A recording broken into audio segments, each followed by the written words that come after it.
우크라이나만이 러시아의 목표는 아닙니다. 크렘린은 중앙 및 동유럽의 여러 다른 국가들도 노리고 있다는 것이 분명합니다. 그리고 폴란드가 최우선 순위일 수도 있습니다. 바르샤바는 이런 상황에 대비해 오랫동안 방어 태세를 갖추고 있었으며 군 현대화와 국가 안보에 대한 투자를 늘려왔습니다. 폴란드는 러시아 침공에 정말 대비돼 있을까요?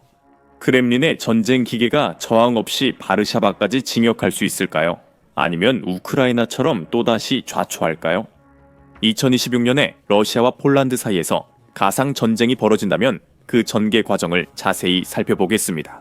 물론 군사 충돌이 어떻게 전개될지 어느 정도의 확실성이나 정확성으로 예측하는 것은 불가능합니다. 많은 요인과 변수들이 작용하며 상상할 수 있는 가능성도 거의 무한합니다.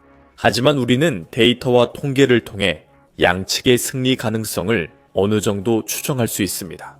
그리고 만약 우리가 단순히 가용 인력이나 탱크, 폭격기, 전투기, 미사일 시스템의 수량과 같은 핵심 군사 지표에만 집중한다면 세계 최고의 군사 데이터 및 분석 기관 중 하나인 글로벌 파이어파워의 최신 자료에 따르면 145개의 현대 군사 강국의 연간 순위를 발표하는 이 기관의 데이터로 볼 때 폴란드의 전망은 그리 밝아 보이지 않습니다.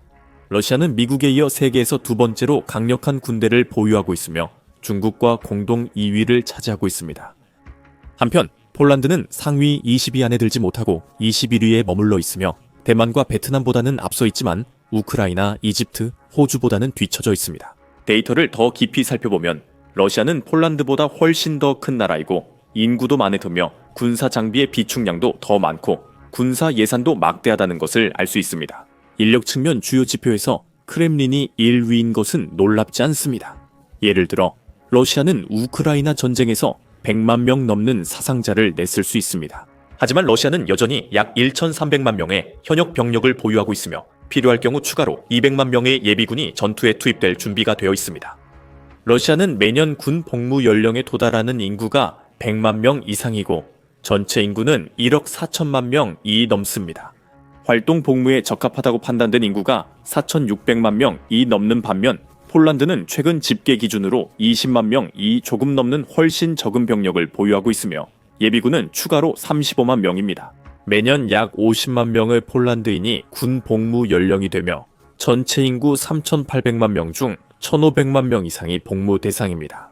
하지만 폴란드는 병력 확충을 위해 조치를 취하고 있습니다. 2025년 초 폴란드의 총리 도날드 투스크는 모든 폴란드 남성들이 군사 훈련을 받도록 하고 역할을 하고자 하는 여성들도 참여할 수 있도록 하는 계획을 발표했습니다. 그는 또한 예비군을 포함해 현역 병력을 50만 명으로 늘리고 수백만 명의 폴란드 남성들이 군사 훈련을 받도록 하겠다는 목표도 공개했습니다. 폴란드는 만약 침공이 발생할 경우 훨씬 더 많은 잠재적인 병력을 동원할 수 있게 될 것입니다. 여전히 러시아와 병력수로 맞설 수는 없지만 폴란드는 분명히 상당한 규모와 강력한 군대를 만들기 위해 할 수 있는 모든 노력을 하고 있습니다.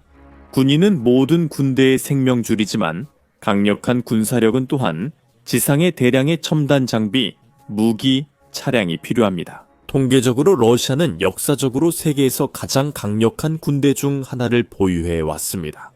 러시아는 우크라이나에서 많은 탱크와 장갑차 등 자산을 잃었지만 여전히 세계 다른 군대보다 강한 전력을 보유하고 있습니다. 예를 들어 러시아는 폴란드보다 수천 대 더 많은 탱크와 수만 대 더 많은 장갑차를 보유하고 있습니다. 또한 러시아는 적을 멀리서 포격할 수 있는 자주포와 견인포를 훨씬 더 많이 보유하고 있으며 수천 대의 이동식 로켓 발사기도 자랑합니다. 폴란드는 항공기에 200대도 채 안 되지만 러시아는 4,000대가 넘는 항공기를 보유한 막강한 공군력을 자랑합니다. 러시아의 항공 전력은 800대가 넘는 전투기, 수백 대의 수송기, 1,600대 이상의 헬리콥터, 그리고 550대가 넘는 공격 헬리콥터로 구성되어 있습니다. 폴란드 공군은 규모가 훨씬 작아서 전체 항공기가 500대도 안 되며 이 중에는 수십 대의 전투기와 200대가 조금 넘는 헬리콥터가 포함되어 있습니다. 폴란드와 러시아 전쟁이 발생하면 전투는 주로 육상과 공중에서 일어날 가능성이 큽니다. 하지만 러시아군은 상트페테르부르크와 칼리닝그라드의 항구에서 발트 함대 함정을 출동시켜 폴란드 북부 해안을 공격할 수도 있습니다. 해상에서도 러시아는 상당한 피해를 입힐 수 있는 전력을 보유하고 있습니다. 러시아는 400척 이상의 함정과 60여 척의 잠수함 80여 척의 초계함, 수십 척의 경비정, 다양한 프리깃과 구축함을 포함한 세계 최대 해군 중 하나를 보유합니다. 폴란드는 군대에 많이 투자했지만 해군 규모는 크지 않았습니다. 폴란드는 약 60척의 함정을 보유하지만 크렘린의 구축함이나 주요 전함과 맞설 전력이 없습니다. 그래서 우리가 어느 쪽이 더 많은 군대와 전차, 전투기를 보유하고 있는지만 본다면 러시아는 폴란드와 대부분 나라를 상대로 명백한 승자였으며 앞으로도 그럴 것입니다. 러시아는 막대한 병력을 모을 수 있는 재정과 자원을 가진 거대한 국가입니다. 그리고 경제가 어려움을 겪고 손실이 계속 늘어나고 있음에도 불구하고 키이우 전선에서 러시아는 여전히 다른 많은 나라들이 꿈꿀 수밖에 없는 화력을 가진 군사 강국으로 남아 있습니다. 하지만 러시아와 우크라이나의 갈등이 보여주듯 전쟁은 단순히 숫자의 싸움이 아닙니다. 반드시 더 큰 병력을 가진 쪽이 반드시 이긴다는 법은 없습니다. 그리고 역사를 보면 더 작은 군대가 불리한 상황을 극복하고 훨씬 더 큰 상대를 상대로 큰 승리를 거둔 사례들이 많습니다. 그리고 숫자만 보지 않고 이 두 군사력을 좀 더 자세히 살펴보면 처음에 보였던 것보다 훨씬 더 대등한 싸움이라는 것이 분명해집니다. 우크라이나 전쟁이 러시아 군대에 끼친 영향은 결코 과소평가할 수 없습니다. 크렘린이 2026년 폴란드 침공을 명령한다면 이는 키이우와의 4년간 소모적이고 비용이 큰 전쟁 후일 것입니다. 그 기간 동안 러시아는 단순히 큰 피해를 입은 것뿐만 아니라 여러 면에서 훨씬 더 약해진 세력이 되었습니다. 예를 들어 블라디미르 푸틴이 2022년 최초 침공을 명령했을 때 돌격을 이끈 이들은 러시아의 최강 병사들이었습니다. 그날 이후로 평생을 군에 바친 경우가 많은 그 병사들 중 상당수가, 그리고 그들은 대부분의 사람들보다 더 기꺼이 조국 러시아를 위해 전장에서 부상당하거나 목숨을 잃었습니다. 크렘린은 더 많은 사람을 징집해 고기 분쇄기에 보낼 수 있습니다. 또 필요할 땐 수십만, 수백만 명의 추가 병력 동원도 항상 선택지로 갖고 있습니다. 하지만 시간이 지나면서 신병 수준이 떨어진 건 분명합니다. 요즘 도네츠크와 루한스크 등에서 싸우려 입대한 이들은 수십 년 경력의 강인한 군인이나 고도로 훈련된 체력 좋은 남성들이 아닙니다. 대부분의 경우 러시아군에 새로 합류한 신병들은 훈련과 의지가 부족합니다. 한때 군대를 강화시켰던 젊은 전문 장교단이 전쟁이 계속되면서 점차 사라졌기 때문입니다. 러시아는 부사관 부족으로 남은 것은 약해진 참전용사, 신참, 협박받는 소수민족, 죄수, 만성 질환자들 뿐입니다. 이들은 더 잘 훈련되고 조직된 적을 막기 위해 최전선에 투입됐습니다. 그것이 우크라이나에서 벌어지고 있는 이야기입니다. 그리고 폴란드에서도 비슷한 상황이 벌어질 것입니다. 러시아에 제대로 훈련받지 못한 잡다한 병력들이 더 소수이지만 훨씬 더 견고한 군대와 맞서게 될 것입니다. 러시아가 우크라이나를 침공한 후 폴란드는 시간을 허투루 쓰지 않고 바르샤바는 전투 대비에 필요한 조치를 해왔습니다. 폴란드는 군 강화와 투자를 위해 현명하고 합리적으로 대응해왔습니다. 앞서 언급한 전국적으로 수많은 군 복무 가능 연령 남성들을 훈련시키는 계획처럼 말이죠. 전쟁 발생 시 더 많은 사람들이 소총 사용법과 행동 요령을 알 수 있도록 보장하는 것입니다. 폴란드는 4만 명 규모의 자원 예비군인 영토 방위군과 여러 지역에 분포한 잔류 부대들로부터도 이점을 얻고 있습니다. 높은 동기와 훈련을 갖춘 사람들이 침략군에 맞서 땅을 지킬 준비가 되어 있습니다. 수년간 우크라이나와의 전쟁으로 러시아의 군사 장비 비축량이 크게 줄었고 크렘린 지휘관들은 점점 더 절박한 조치를 취하게 됐습니다. 러시아군이 소련 시절의 녹슨 탱크를 저장고에서 꺼내는 장면이 포착됐습니다. 1961년에 처음 생산된 T-62 전차와 1940년대 후반에 등장한 더 오래된 T-55 전차까지 포함되어 있습니다. 물론 T-90M과 같은 더 현대적인 러시아 전차들도 존재하지만 전쟁 중에 발생한 경제적 어려움과 과부하된 인프라 때문에 상황이 좋지 않습니다. 러시아는 이러한 종류의 전차를 대량으로 생산할 시설이 부족하며 현재 생산량을 늘릴 방법을 모색하고 있습니다. 어쨌든 그래서 러시아가 폴란드 침공에 동원할 전차가 훨씬 더 많더라도 결국 중요한 건 양과 질입니다. 러시아는 분명히 수적으로는 우위에 있지만 질적인 면에서는 그들의 장갑차가 확실히 부족합니다. 크렘린이 바르샤바를 공격해도 그 전차들은 치명적인 설계 결함이 있고 21세기 현대전에 맞지 않는 것이 문제입니다. 예를 들어 많은 러시아 전차들은 오늘날 최첨단 전차들이 갖춘 최신 광학 장비와 전장 관리 시스템이 부족해서 더 발전된 전차들과 비교했을 때 심각한 열세에 놓이게 됩니다.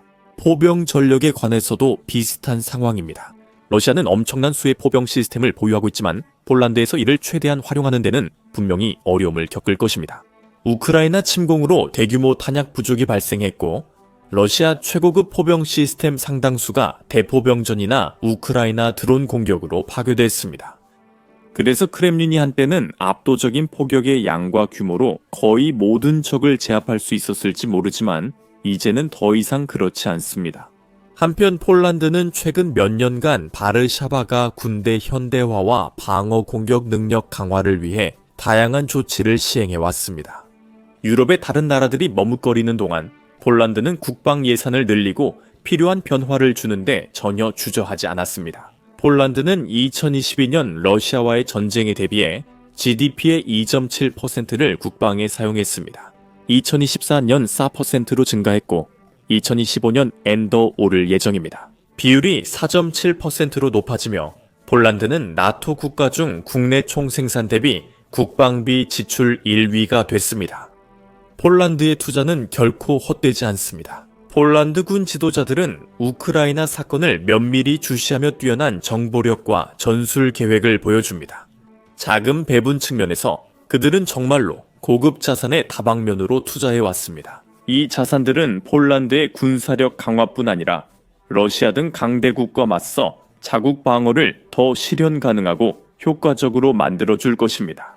가장 인상적인 구매 중 일부는 전차 부문에서 이루어졌습니다. 예를 들어 폴란드는 오늘날 가장 기술적으로 진보된 전차로 널리 평가받는 KA 흑표 전차를 한국에서 대량으로 구매했습니다. 내부 전자장비는 러시아 구식 전차들을 압도합니다. 바르샤바는 또한 미국에서 총 366대의 에이브럼스 전차에 투자했습니다. 250대 최신형 이에미레이트 SEP V3와 116대 M1A1 전차입니다. 세계에서 가장 강력한 전차 중 하나로 전반적인 우수성으로 거의 모든 전투 상황에 완벽하게 적합합니다. 게다가 독일의 러파르트 I, PL 전차도 일부 구입했는데 이 전차 역시 화력, 기동성, 방호력 면에서 높은 평가를 받고 있습니다. 요약하자면 폴란드는 전 세계에서 가장 뛰어난 전차들을 선별해 올스타 전차팀을 구성한 셈입니다. 그리고 2030년까지는 KIS 360대를 포함해 총 950대 이상의 주력 전차를 운용할 계획입니다. 에미레이 SEP-V3 250대, 에미레일 116대 등 총 366대의 에이브럼스와 러파르트 2 전차 235대가 있습니다.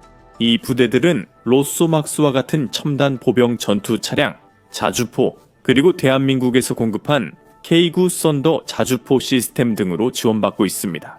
이로써 폴란드는 러시아의 장갑 전력과 맞설 충분한 화력을 갖추게 됐습니다.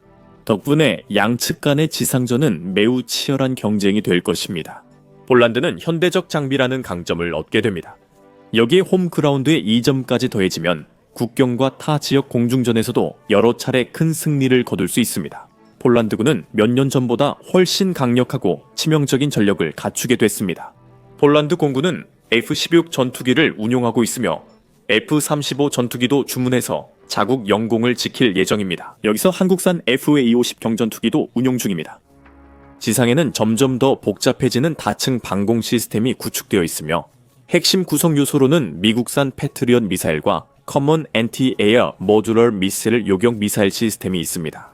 방대한 레이더 네트워크로 보강되어 표적의 종류, 방향, 속도, 위치 등 모든 중요한 정보를 제공합니다. 따라서 러시아가 우크라이나에서 사용했던 것과 유사한 전술, 즉 대규모 드론 군집과 대량 미사일 공격을 이용해 폴란드 전역의 주요 지점을 타격하려 하더라도 바르샤바는 러시아의 적과 샤헤드 드론과 고속 탄도 미사일까지 격추할 준비가 충분히 되어 있습니다. 폴란드는 2024년에 시작된 이스트 실드 이니셔티브 덕분에 그 어느 때보다 국경 방어를 강화했습니다. 폴란드 역사상 가장 중요한 국경 방어 투자 중 하나인 이스트 실드는 모든 필수 작업이 완료되면 약 2,550억이 소요될 예정입니다. 이 사업에는 대전차 참호, 벙커, 요새와 같은 물리적 장벽뿐만 아니라 AI 기반 데이터 센터, 안티드론 네트워크, 레이더 타워와 같은 감시 및 전자전 시스템도 포함되어 있습니다. 주변 환경을 24시간 스캔하여 들어오는 위협이나 의심스러운 활동에 대해 귀중한 정보와 즉각적인 경고를 제공합니다. 폴란드는 영토 침공 시도를 막기 위해 모든 조치를 취해 적에게 물류 악몽이 되도록 했습니다. 그 악몽이 실제로 어떻게 일어날 수 있는지 살펴보겠습니다. 먼저 러시아는 폴란드 국경 근처의 주요 목표물을 향해 미사일과 드론을 발사하는 기습 공격에 의존할 가능성이 높습니다.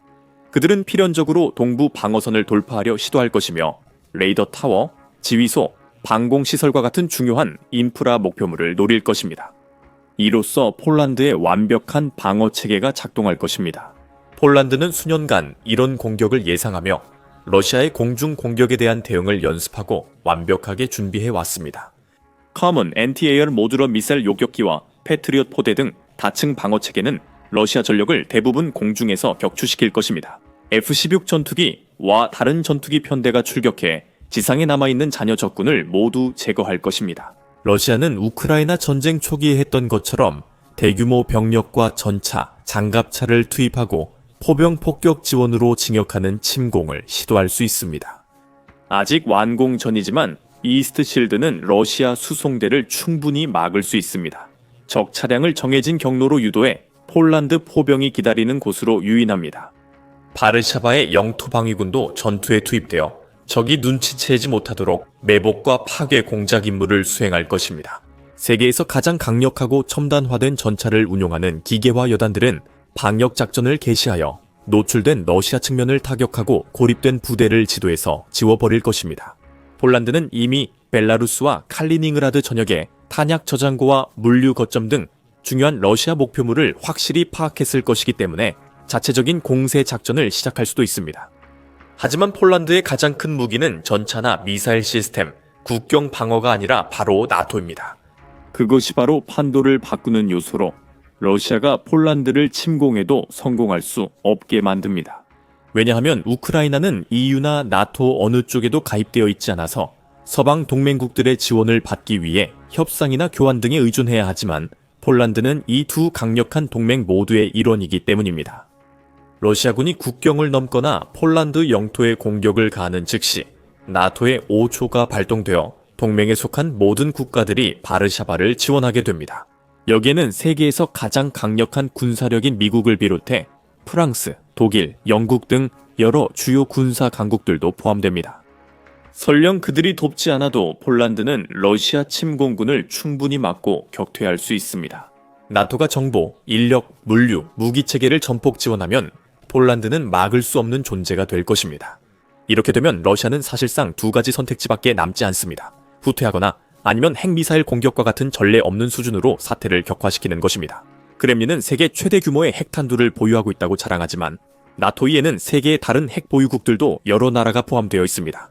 그리고 푸틴조차도 거의 확실하게 상호 확증 파괴의 길을 걷고 싶어 하지는 않을 것입니다. 그러니 모든 것을 종합해보면 러시아가 폴란드를 침공해서 크렘린이 성공을 거둘 가능성은 전혀 없습니다. 폴란드는 지금보다 더 잘 무장하고 장비를 갖췄고 세계에서 가장 강력한 동맹의 전폭적 지원도 받고 있습니다.